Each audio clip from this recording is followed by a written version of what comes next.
On this next section, we are to solve the following miscellaneous equations. Now, each one of these equations is different, so each of them are going to be solved different. We had a lot of solving in this unit, and so we just need to figure out what type of equation it is and then make sure you solve it appropriately.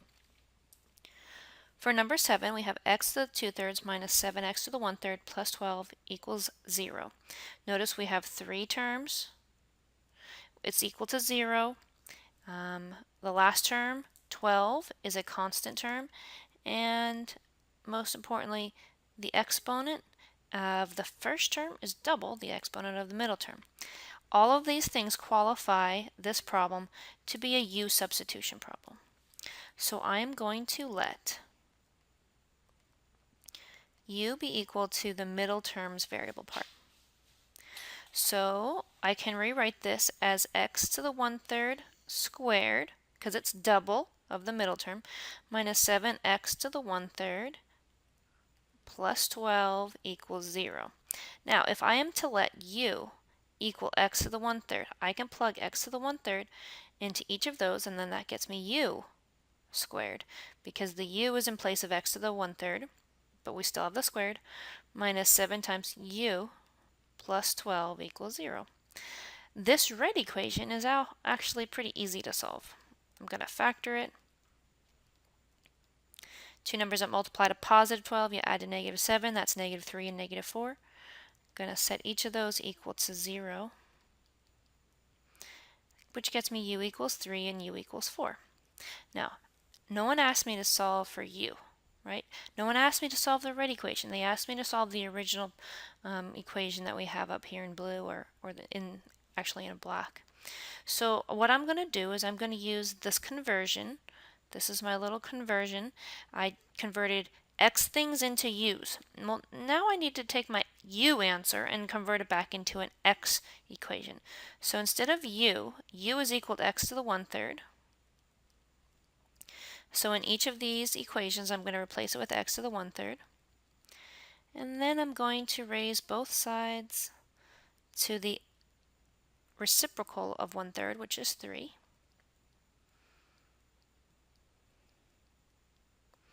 So that gets me x equals 3 to the 3rd. Notice because the 1 in the numerator was odd, I don't have to put a plus or minus on the next step.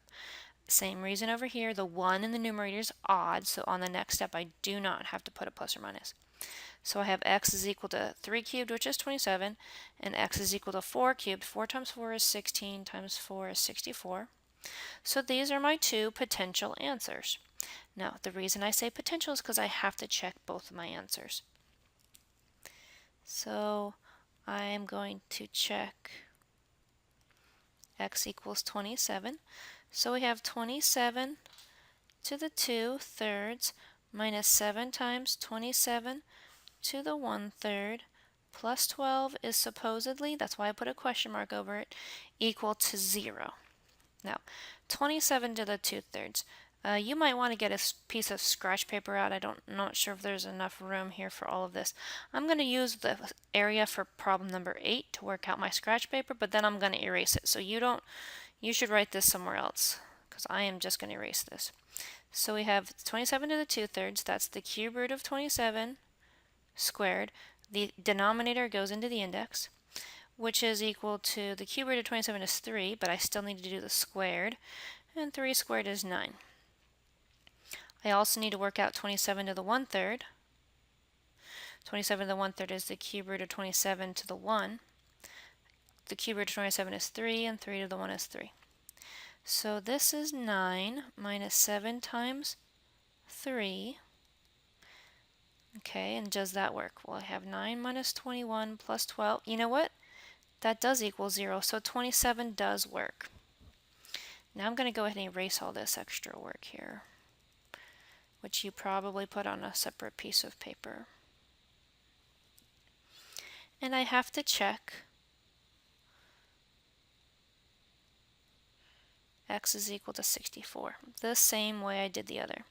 So I have 64 to the 2/3 minus 7 times 64 to the 1/3 plus 12 is supposedly equal to 0. Again, I'm going to use my space over here. I can rewrite 27 to the 2/3 as the cube root, the denominator goes in the index, of 64 to the 2. The cube root of 64 is 4, and 4 squared is 16. So this part is 16 minus 7 times 64 to the 1/3 this time. That's the cube root of 64 to the 1, which is 4 to the 1, or just 4. Let's see, so 16 minus 7 times 4, that's 28. 16 minus 20 is negative 12, plus 12 is 0.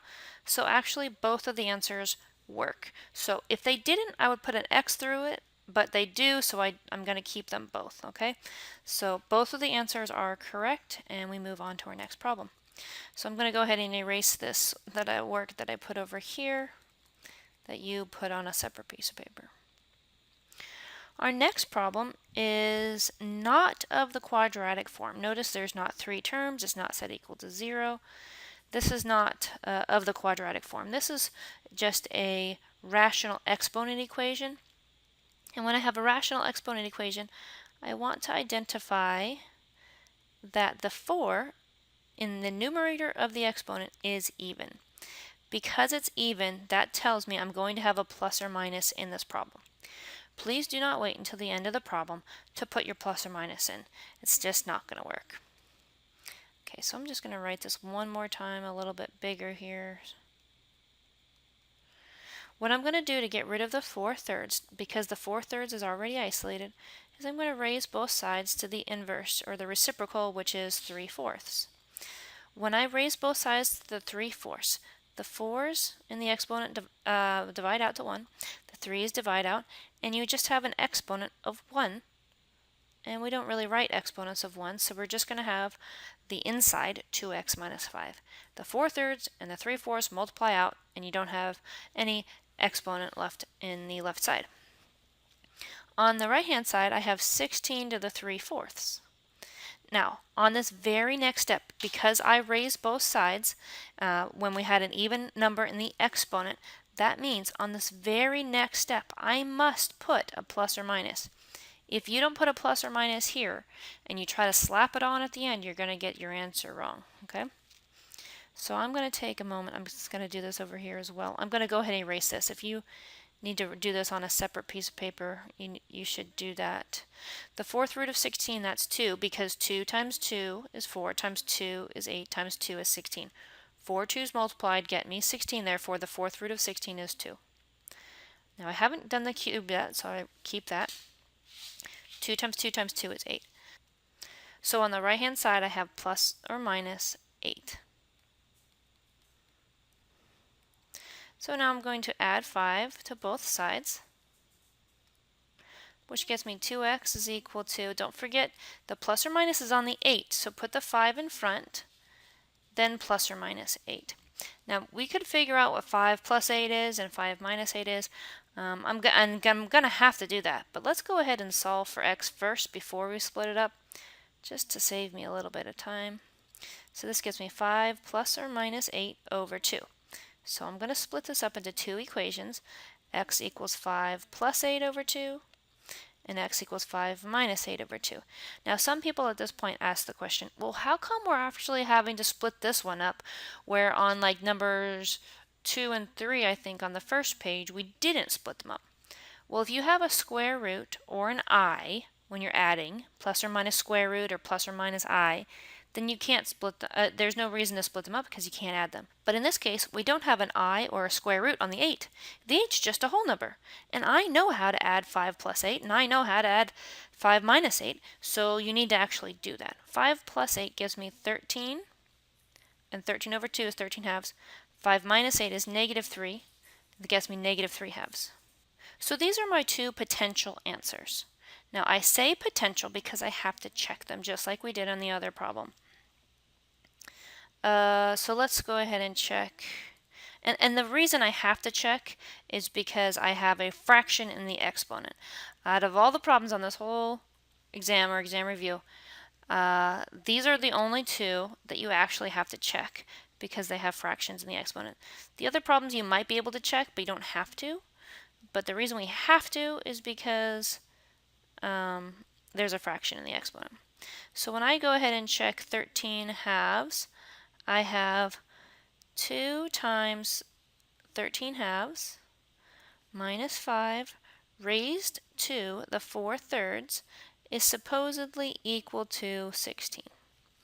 Now this may look like, oh no, fractions, but it's not that bad because the 2's divide out real nice, which gives me 13 minus 5 raised to the 4 thirds is supposedly equal to 16. Okay, 13 minus 5, well that's 8. So the question is, 8 to the 4 thirds, is that truly equal to 16, yes or no? So 8 to the 4 thirds, that's the cube root of 8. The cube root of 8 is 2, so 2 to the 4th. Is 2 to the 4th truly 16? Yes, it is. So 13 halves works. Now I need to do the same thing, but I need to check x is equal to negative 3 halves. So I have 2 times negative 3 halves minus 5 to the 4 thirds is supposedly equal to 16. Again, you're like, oh no, this is hard. Well, no, it's not hard because the 2's just divide out. So the fractions go away in one simple step.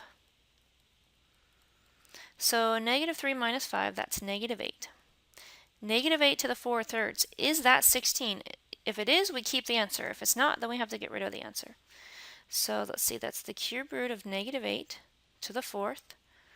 The cube root of negative 8 is negative 2. Negative 2 to the 4th is positive 16 because a negative times a negative is a positive, and then another negative times a negative is a positive, so therefore it is equal to positive 16. This is very good news. So both of our answers work.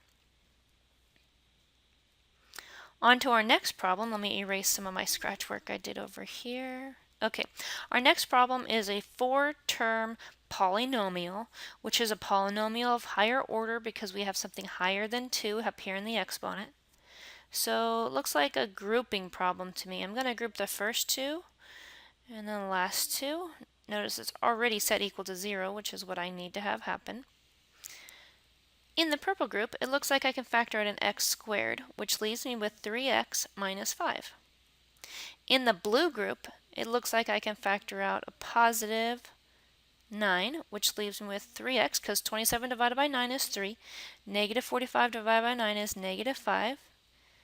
It's equal to 0 already, which is what I wanted.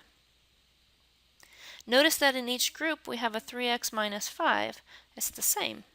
So if I factor that 3x minus 5 out, I'm left with x squared plus 9, still equal to 0. X squared plus 9, if this could factor, I would factor it. But because it's a plus, there is no formula for sum of squares. So because there's no formula for sum of squares, I'm just going to set each of these factors equal to 0 and see if I can't solve them anyway. So on the red equation, I get 3x equals 5 and x is equal to 5 thirds. On the purple-ish equation over here, when I subtract 9 from both sides, I'm isolating the x squared. So I still have the squared, so I need to undo the squared by taking the square root of both sides. And I know every time that I take the square root of both sides, I have to take the plus or minus part immediately on the next step. The square root of 9 is 3, and the square root of negative is I.